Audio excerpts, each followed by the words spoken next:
the course BEGC 132, that is with the course title Selections from Indian Writing, Cultural Diversity.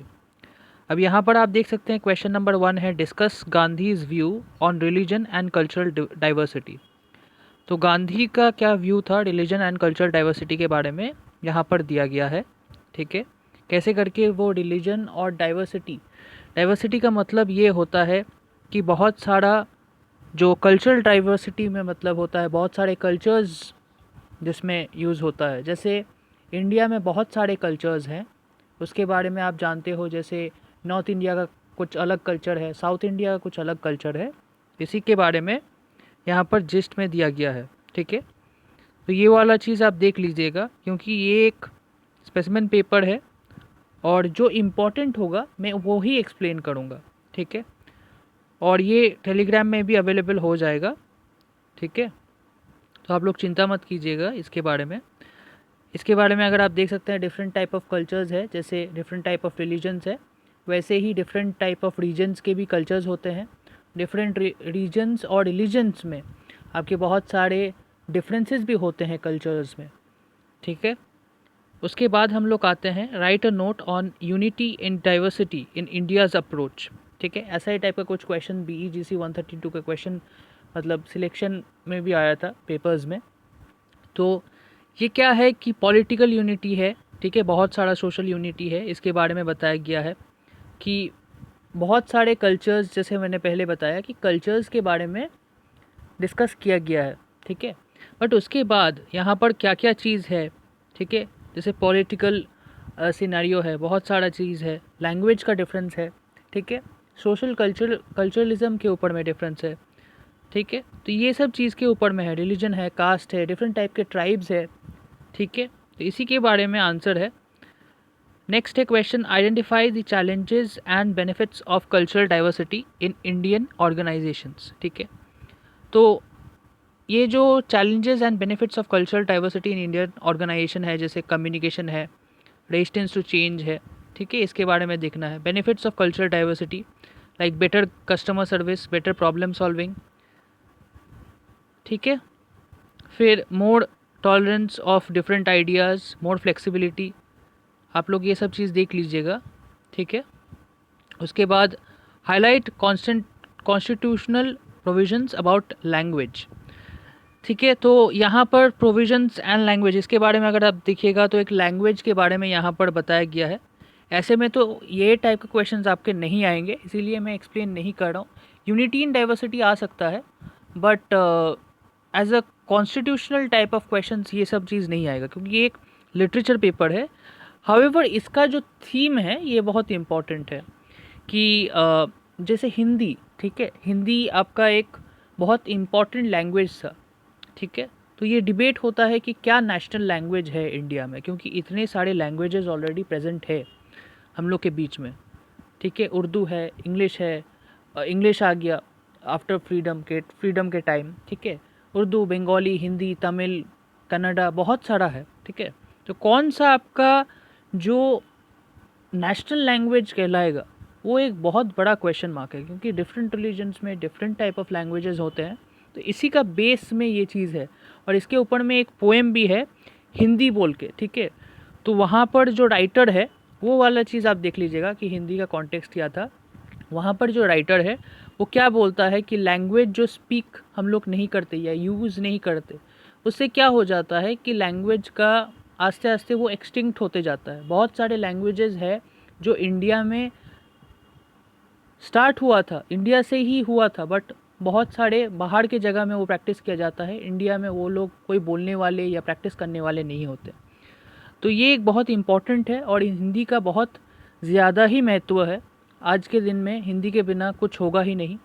आप देखिएगा बहुत सारे चीज़ में अपने नेशनल लैंग्वेज में सबके एक भाषा होता है। ठीक है, मदर टंग होता है और एक खुद का भी एक लैंग्वेज होता है जो वो सीखता है छोटे से। इंग्लिश एक ऐसा लैंग्वेज है जो हम लोग समझते हैं क्योंकि हम लोग को फॉरेन जो कॉलोनाइज हुए थे वेस्टर्न पावर्स से, उसके बाद एक इन्फ्लुएंस रहता है, उसके बारे में हम लोग को पढ़ना पड़ता है, उसके बारे में चीज़ को जानना पड़ता है। इसीलिए इंग्लिश एक इम्पॉर्टेंट चीज़ है। ठीक है, तो हम लोग आते हैं, ये आपका बेसिक आउटलाइन था आंसर्स का, ये यहाँ पर जो दिया गया है। जो इम्पॉर्टेंट होगा मैं आपको एक्सप्लेन करूँगा। जैसे दलित लिटरेचर है, दलित क्या है, ये यहाँ पर दिया गया है। फिर देखिए, identify the tensions and violence over language in India. जैसे कि मैंने कहा कि बहुत सारे लैंग्वेजेस है, ठीक है। तो यहाँ पर एक जिस दिया गया है कि कैसे टाइप के लैंग्वेजेस में बहुत सारे राइट्स हुए, ठीक है।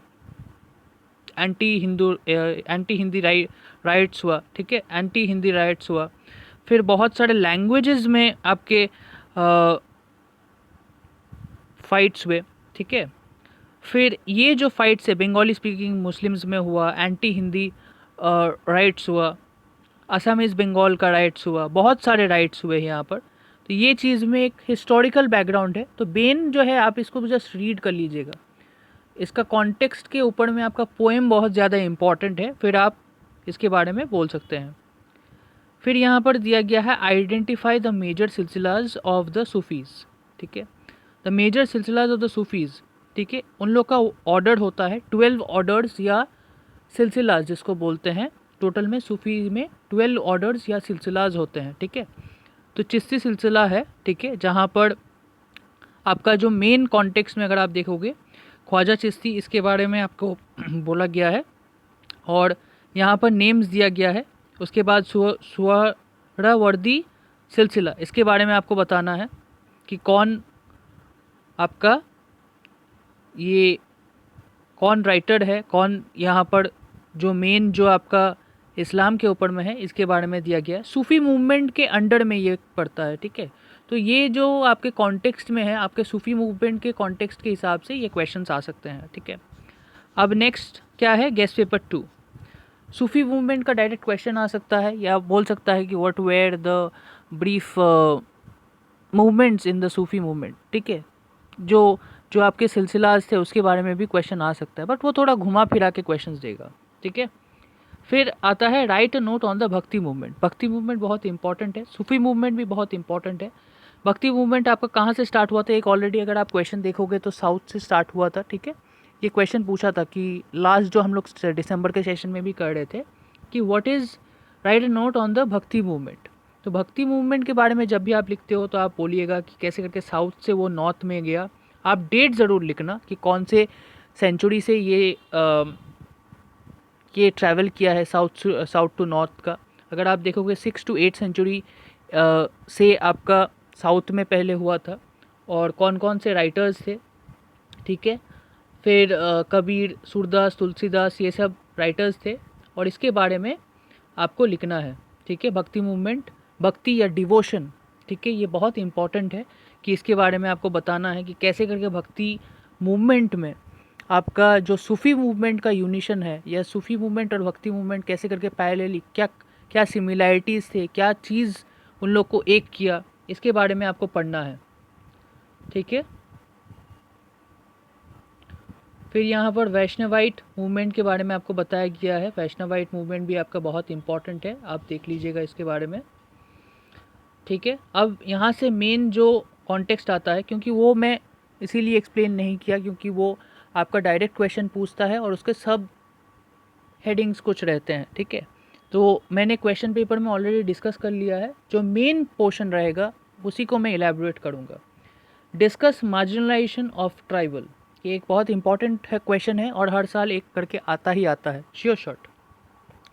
तो मार्जिनलाइजेशन ऑफ ट्राइबल जो होता है, ये आपका वो सेक्शन है जहाँ पर आप पढ़ते हो कि कैसे ट्राइबल या जो लोअर कास्ट पीपल जो है, ठीक है, जैसे दलित्स हुए, ठीक है, वो कैसे करके उन लोग के ऊपर में अत्याचार या सप्रेशन या ऑपरेशन किया जाता है। जहाँ पे उन लोग पे जो ट्राइबल पीपल होते हैं वो उतने पढ़े लिखे नहीं होते, ठीक है। उन लोग पे उन लोग का जो रिलीजन है वो भी ओवरकास्ट हो जाता है आपके कंसिडरेबली। जब कोई कॉलोनाइजर्स जैसे ब्रिटिश लोग जब आते हैं तो क्रिश्चियनिटी में उन लोग को शिफ्ट कर देते हैं। उसके बाद जो उन लोग का जो मनी लेंडर्स है, उन लोग ज़्यादा वसूली से उन लोगों को पैसा लेते हैं और उन लोग का जो ज़मीन है या जो भी उन लोग का जनरेशन से उन लोग को मिलता है तो वो उन लोग से फिर से ले लेते हैं अगर वो पैसा नहीं दे पाते हैं तो, ठीक है। व्हाट इज़ सूफीज़म, जैसे मैंने बताया भक्ति मूवमेंट और सूफीज़म बहुत इंपॉर्टेंट है आपके क्वेश्चन पॉइंट ऑफ व्यू से। ओवरऑल ये दोनों में से एक क्वेश्चन घुमा फिरा के आता ही है। तो सूफीज़म के बारे में क्या बताया है, सूफीज़म ये चीज़ है, आप इसको पढ़ लीजिएगा, ठीक है। क्योंकि वेरियस इंटरप्रिटेशंस होते हैं, ठीक है, एक लिटरेचर आंसर्स का। आपको हिस्टोरिकल इंटरप्रिटेशन नहीं देना है, आपके कॉन्टेक्स्ट के हिसाब से आपको बताना है, ठीक है। क्योंकि बहुत सारे आपके कॉन्टेक्स्ट के हिसाब से आप अगर पढ़ के उसको करोगे तो और अच्छा होगा, जैसे आपके बुक में दिया गया है। Discuss the questions arises in the poem. Hindi answer क्या है, where we and those on behalf of whom we fought the same folk, ठीक है। तो इसके बारे में आपको बताना है। और यहाँ पर जो हिंदी के ऊपर में जो पोएम है उसके बारे में आप बताओगे, जैसे मैंने बताया कि एक बैटल ऑफ द इंडिविजुअल, क्या कौन सा लैंग्वेज में वो करेंगे, क्या कौन सा लैंग्वेज से वो अपना बोलेंगे, ठीक है। प्योर हिंदी जो है उसके बारे में बताना है, उसके कैसे करके वो जो बहुत सारे अडेप्टेशंस भी हुए उसके बारे में भी बताना है।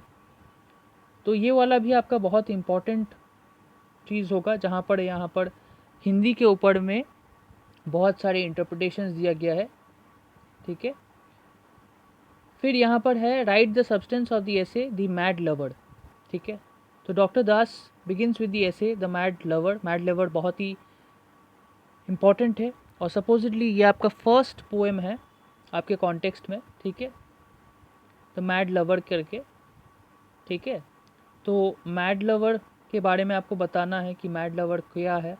जैसे mad lover in not the literal sense of mad lover, mad lover का मतलब ये है जो भक्ति के ऊपर में या जो अपने भगवान के ऊपर में जो अंधा प्रेम करता है, या वो होता है ना कि जो पागलों की तरह प्रेम करता है, अगर आप बोलोगे तो वो इतना अपने जो परमेश्वर या प्रभु या जो भी भगवान है उनके ऊपर में उन लोग का एक श्रद्धा, एक प्रेम अलग से होता है। तो इसके बारे में यहाँ पर बताया गया है और इसी को आपको समझाना पड़ेगा।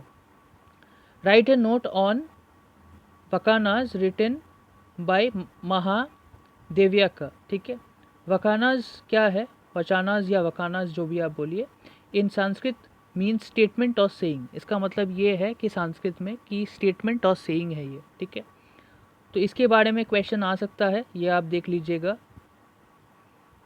ठीक है। क्योंकि कुछ कुछ हिस्टोरिकल कॉन्टेक्स्ट में है, इसीलिए मैं वही समझाऊंगा जो इम्पॉर्टेंट है। और टाइम भी कम है तो ये पीडीएफ अवेलेबल बहुत जल्दी कर दिया जाएगा, ठीक है। पहले आप वीडियो को देखिए और यहाँ से क्वेश्चंस का पैटर्न देखिए कि कैसे करके आपको लिखना है, फॉर्मेशन कैसे करके करना है, ठीक है। Explain the concept of unity and diversity. तो मीनिंग ऑफ डाइवर्सिटी क्या है, ordinary diversity means differences. Diversity मतलब डिफरेंसेस का मतलब होता है, ठीक है। उसका मतलब है जो डिफरेंसेस हैं, different type of ground cultures है, रिलीजन्स है, उसके बारे में जो यूनिटी है, मतलब बहुत सारे कल्चर्स रिलीजन्स के ऊपर में एक यूनिटी आ रहा है, ठीक है। वो कैसे एक हो रहे हैं, इंडिया में बहुत सारे रिलीजन्स, कास्ट, कल्चर्स को मिक्सअप करके एक यूनाइटेड होता है, ठीक है। इसी के बारे में बहुत सारे कोटेशंस है। Meaning of unity, meaning of diversity दोनों दिया गया है। यूनिटी मीन्स इंटीग्रेशन, जहाँ आपका सारे चीज़ एक साथ में होता है। ऐसे टाइप के क्वेश्चन आ सकता है, आप ऐसे करके लिख सकते हो कि यूनिटी एंड डाइवर्सिटी कैसे करके एक होता है, ठीक है। तो इसके बारे में बताता है कि यूनिफॉर्मिटी क्या है और बेस्ड ऑन डिफरेंस क्या है, ठीक है। तो जैसे आप देखते हो बेस्ड ऑन यूनिटी है आपका, कुछ कुछ टर्म्स यहाँ पर दिया गया है, फाउंड इन ट्राइबल सोसाइटीज़, ठीक है। और ये found in based on difference, आपका डिफरेंस में अगर आप देखिएगा तो found in modern societies. Modern societies में बहुत सारे डिफरेंसेस हैं, बहुत सारे लोग अलग अलग जगह पे रहते हैं। और अगर यूनिफॉर्मिटी या यूनिटी में देखिएगा तो वो ट्राइबल सोसाइटीज़ में एक बहुत बड़े ग्रुप एक साथ रहते हैं, ठीक है। What are the salient features of the effective organic philosophers working with Dalits. तो ये भी बहुत इंपॉर्टेंट है। तो दलित्स के बारे में आपको जानना है कि दलित क्या है, ठीक है। इसके बारे में जो ऑर्गेनिक फिलोसोफर्स है इसके बारे में आपको जानना है। ठीक है। अगर आप दलित वर्ड को देखोगे तो और अच्छा होगा। यहाँ पर आ गया what is the meaning of the term Dalit. तो यहाँ पर the question of the meaning of the term Dalit is the concern here, ठीक है। Philosophically speaking there are two important ways by which the meaning of a और any term of sentence में be clarified, ठीक है। Sense and reference of a term, ये वाला आपका बहुत ही डेंस वे में दिया गया है, इसीलिए मैं क्या करता हूँ, मैं कभी पेपर को एक्सप्लेन नहीं करता हूँ, क्योंकि अगर आप खुद से इसको समझ के ये क्वेश्चन कीजिएगा तो बहुत अच्छा होगा। जब आप दलित के बारे में बता रहे हो तो अगर आप ये सिंपली बताओ कि लोअर कास्ट पीपल, जो आपके जो पीपल हैं जिनको फाइट करना होता है, या आप अपने वर्क से अगर आप एग्जांपल दे सकते हो कि कैसे करके दलित्स में जो उसमें उनमें भेदभाव किया जाता था, उन लोग को ठीक से जो बेसिक जो नेसेसिटी है एक पर्टिकुलर सोसाइटी में वो अवेलेबल नहीं किया जाता था, ऐसे करके आपको लिखना है, ठीक है। अगर आप सिर्फ कॉन्टेक्चुअलाइज करके, अगर आप पूरा उठा मत देना, इसमें कॉन्टेक्चुअलाइज करके एग्जाम्पल देना है, ठीक है। फिर यहाँ पर कुछ हिस्टोरिकल फैक्ट्स है, इसीलिए मैंने हिस्टोरिकल फैक्ट्स मैंने एक्सप्लेन नहीं किया है, क्योंकि हिस्टोरिकल फैक्ट से ज़्यादा आपको जो मेन जो कॉन्टेक्स्ट को याद रखना है कि कॉन्टेक्स्ट से आप कितना फेमिलाइज कर सकते हो, ठीक है। क्योंकि आपके कॉन्टेक्स्ट के टॉपिक से ये आप चीज़ को देखोगे, मेन चीज़ ये है कि आप कॉन्टेक्स्ट के एग्जाम्पल के थ्रू आंसर लिखोगे। इसीलिए मैंने कभी आंसर की नहीं प्रोवाइड किया अपने आंसर्स में, क्योंकि अगर आप जो पढ़ते हो ना उसको अगर आप फ्री फ्रेम करो या एग्जाम्पल दो तो उसका आपका टीचर को समझ में आएगा कि know you have read the particular text. आपको एक चीज़ का थीसिस नहीं लिखना है, आपके जो आंसर्स में है वो बहुत इंपॉर्टेंट होता है कि आप कैसे करके लिखते हो, और आपको रेडीमेड नहीं लिखना है, ठीक है। एक चीज़ को अगर सारे जन अगर रेडीमेड ही एक ही चीज़ लेके जाएंगे या एक ही चीज़ लिखेंगे तो उसमें डिफरेंस क्या होगा। आंसर कीज़ ऐसे होते हैं कि आपको देखना है, उसको पढ़ के, जो आप पोएम पढ़ते हो दलित के ऊपर में बहुत सारे पोएम्स है, उसको आप पढ़ के बताओ कि उसमें क्या आपने पढ़ा है और क्या आपने देखा है। उसमें कोटेशन दे के देखो कि कैसे करके आप उसको रेफरेंस दे सकते हो जब आप 20 मार्क्स के आंसर लिखते हो, ठीक है। तो meaning of the term Dalit in contemporary world, देखिए सोशल हिस्ट्री, यहाँ पर दलित इन इंडिया बहुत सारा यहाँ पर रेफरेंस है, कॉन्टेक्स्ट है, बट आपको बुक के हिसाब से करना है, ठीक है। कुछ कुछ चीज़ आपके जो स्टडीज़ में यहाँ पर अगर आप देखोगे ये ठीक है, but at the end of the day आपका कोर्स को आपको नहीं भूलना है। रिमेंबर, आपका बुक जो है वो आपका फर्स्ट और लास्ट चीज़ है जिसको पहले आपको देखना है, उसके बाद आप अपना गेस्ट पेपर को देखिएगा, क्योंकि ये जस्ट एक टाइप ऑफ पैटर्न है। इसीलिए मैं जब भी गेस्ट पेपर्स देखता हूँ तो मैं पहले देखता हूँ कि ये ऐसा क्वेश्चन आएगा कि नहीं, इसीलिए एक्सप्लेनेशन के बारे में सोचना पड़ता है कि मैं इसको एक्सप्लेन करूँगा कि नहीं, क्योंकि मेरा एक्सप्लेनेशन राइट हो या रॉन्ग हो उससे सबसे इम्पॉर्टेंट ये होता है कि ये क्वेश्चन आएगा कि नहीं, ये मेरे को सोचना पड़ता है। तो critically examine pluralism and minorities in India, ठीक है। तो यहाँ पर माइनॉरिटीज़ और प्लूरलिज्म के बारे में बताया गया है, ठीक है। बॉटम कॉन्टेक्स्ट लाइन ये है कि माइनॉरिटीज़ और जो बहुत सारे अदर जो टाइप होते हैं, ठीक है, कल्चर्स और हायर क्लास जो पीपल होते हैं उन लोग में डिफरेंस क्या है, इसी के बारे में ये दिया गया है, ठीक है। आपको हिस्ट्री नहीं लिखना है, ये हिस्ट्री का पेपर नहीं है, ये आपका लिटरेचर का पेपर है। Discuss various forms of diversity in India, ये आपका यूनिटी ऑफ डाइवर्सिटी और डाइवर्सिटी इन इंडिया, ये सब इम्पॉर्टेंट क्वेश्चंस है। आप इसमें अपने वर्क्स के हिसाब से आप एग्जांपल्स दे सकते हो, जैसे मैंने बताया कि not everything you can learn in these type of questions, but आप जस्ट पढ़ लेना कि कैसे करके आपका है, आपका बेसिक कॉन्टेक्स्ट लाइन आपको पता होना चाहिए, ठीक है। अगर से सपोज़ मैं एक एग्जांपल देता हूँ, क्योंकि आप लोग सोचिएगा कि मैं डायरेक्ट बोल रहा हूँ तो कैसे करके होगा। तो जैसे आप कोई रिलीजन डाइवर्सिटी के बारे में आप बता रहे हो तो आप बोल सकते हो कि ऐसे वर्क्स मैंने पढ़ा है, ठीक है।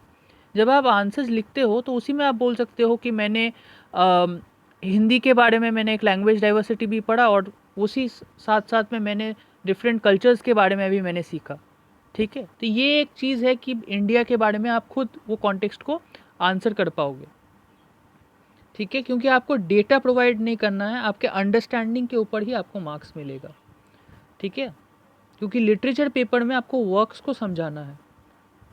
Highlight features and dimensions of diversity, ठीक है, तो ऐसा टाइप के क्वेश्चंस आते हैं। और अगर आप देखोगे तो ये एक हिस्ट्री पेपर की तरह लग रहा है मेरे को, क्योंकि यहाँ पर बहुत सारे चीज़ों का डेफिनेशन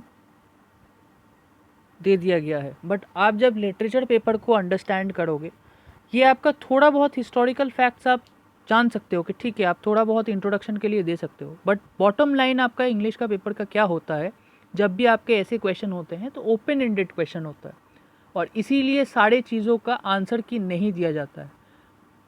अगर मेरे हिसाब से मैंने एक पर्टिकुलर आंसर को ऐसे एक टाइप से लिखा है, तो दूसरे जन कोई और टाइप से भी लिख सकता है, वो एक एग्जाम्पल दे के भी वो लिख सकता है कि ये ऐसा टाइप का वर्क है। तो हम लोग जब पेपर पढ़ते हैं तो पहला तो एक चीज़ होता है कि कैसे टाइप का पैटर्न होता है पेपर का, उस हिसाब से हम लोग एक्सप्लेन करते हैं कि क्या है नहीं है। यूनिटी इन डाइवर्सिटी के बारे में आपको देखना है, बट उसका हिस्ट्री नहीं देखना है, ठीक है। ये एक लिटरेचर पेपर है, आप इसमें वर्क्स को डालो या पोएम्स के ऊपर में डालो, इससे और भी अच्छे से आपका पेपर में आपको मार्क्स मिलेगा। तो that is it for the day and I wish you all the very best. और ये आपका PDF अवेलेबल हो जाएगा, अगर आप पढ़ के जाना चाहते हो तो मैं ज़रूर से ये दे दूँगा गेस्ट पेपर। बट मेन चीज़ ये है कि गेस्ट पेपर आप लोग बहुत रिकमेंड करते हो, आप लोग खुद ही बोलते हो कि गेस्ट पेपर आप लोग को चाहिए कमेंट में, फिर टेलीग्राम चैनल में, तो इसीलिए मैंने खोज के ये गेस्ट पेपर लाया था। But at the end of the day सारे क्वेश्चंस में हिस्ट्री नहीं घुसाना है, कुछ कुछ अपने बना के उसको पढ़ के फिर उसको करना है, ठीक है। So that is it for the day.